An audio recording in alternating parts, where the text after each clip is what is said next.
kutambira zvekare pano paHadzira 263 ndichitenda zvikuru vari kuona mavideos vari kuSouth Africa, Namibia, Botswana, China, India, kuZimbabwe, kuUK nekumwe kwasina kutaurawo.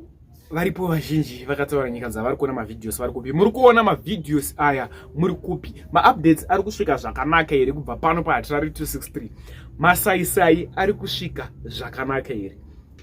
Subscribe mahara wetena on the notification bell so that patinodzoka neamwe manews updates uchange uchingozvionera panapa paHadzira, uchange uchiwana nyaya dzezvinhu zviri kuitika munyika yedu yeZimbabwe. Malikes anobatsira kuti video rine ringe ichifamba kuhama neshamwari. Just like this video rikasike kuwanda malikes fast zvinobatsira kuti video rino iri vazhinji vaive vachiriona. Sekuziva kwamunozviita muri yeZimbabwe, manews updates epanapa tinouya nawo takamabatanidza. Tinenge tichiitira kuti muwane manews updates akangoti wandei pasame video. First update update yemwana ane 13 years. Mwana uyo ari kurwara ende arida kurapwa, arida kurapirwa kuIndia. Mari iri kudiwa ipapo $30,000 US.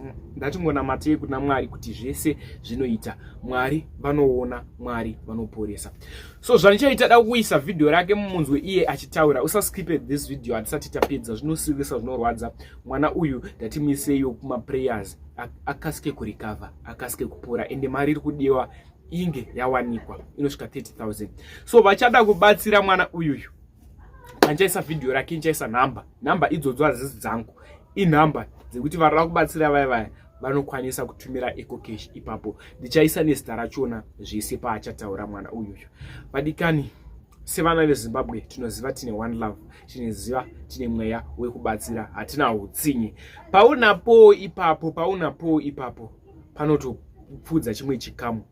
Da kuti muone video iri, wapedza kuona video ndikudzoka nechirova chimwe chiupdate. Ndatione. My name is Kayla Adams. I am 13 years old. I have been sick since I was 9 years old. I have been in pain for a long time, but recently it has become worse. I have been in and out of hospital for 4 years. I had many operations and biopsies with no diagnosis. Only last year in August, the specialists in Harare did a biopsy at St. Anne's and finally got the diagnosis of intestinal neurodysplasia and African degenerative leiomyopathy. I couldn't go to school because of the pain that I have, and I cannot sit for long. I did not write my grade 7 exams.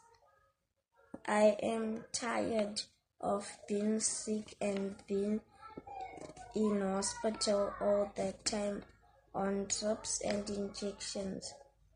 I would like to live a normal life for once and most of all go to school. I want to be a surgeon when I grow up. I am asking for help, please, so I can't be in pain. And thank you very much. God bless you. Thank you for the ones who have donated already. Next update ivideo murume uyu abuda masitsi social media. Vanhu vanga vari pamusangano weZANU-PF wavanga vachiitawo kumaraini kwavo kumusha kwavo. So abuda masitsi social media achiti kana vamwe vanhu, amwe maprovince vachitsigira kuti pamberi nevision 2030 president Mnangagwa vachitonga. Saka imimi muri vatitite sei tongotsigirawo zviri kuitwa nevamwe. So zvanga zvichinzi zvakanakira kuti takukwanisa kuona ndege, hanzi ndege taidzionera kure chingoti kune ndege tichizoendera mabhuku takutodziona dzichikrosa, hanzi even motakedi taisaiziva. Saka ndatiti pamberi nevision 2030. Vadikani, sezvamunoziva manews updates panapa anenge aine proof. ndo patisingashotese ipapo pachinhu chinonzi proof.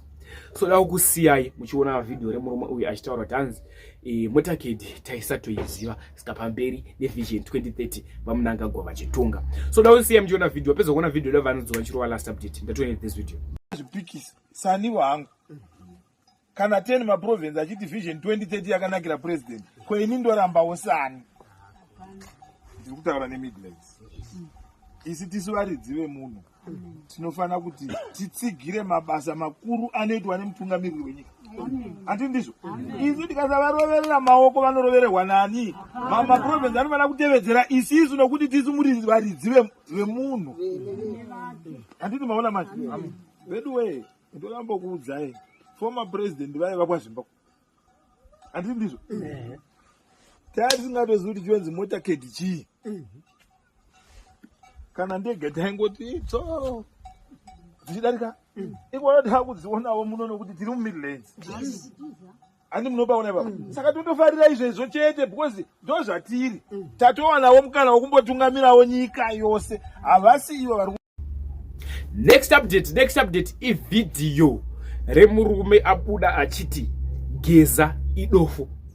Hanzi geza idofo akatiza imba yake amene kwanga inza akatiza imba yake anoda kuzviwedzereza vanhu vachitapudza. Saka ndokusiyai muchiona video sezvariri vadikani ini saatirare ndaenda. Much love. Munhu unotuka president ari more veteran iyeye haasi more veterans idofo. Iye geza regani vamudzane nyaya geza ndomuziva wanga achinzi bhombushe mazuva ake ehondo. Geza idofo wakasiya musha wake pamukotoza apa achinda kusanyati kuti agonotuka president achikanganisa shumba murambwe muno machivi kuti vasaita 2030 vasange vasi kuti avarambidze iye akamira sani pasina geza waigona kumboba chete geza ari kubasi ndozoita mbavha akaita sageza nokuti unofungidzira kuti iye akangwara kudarika mamwe wavhetezi wanga akabata kuti ndaniko pasi remhandu vakuru vedu vasvika ngatisimukei.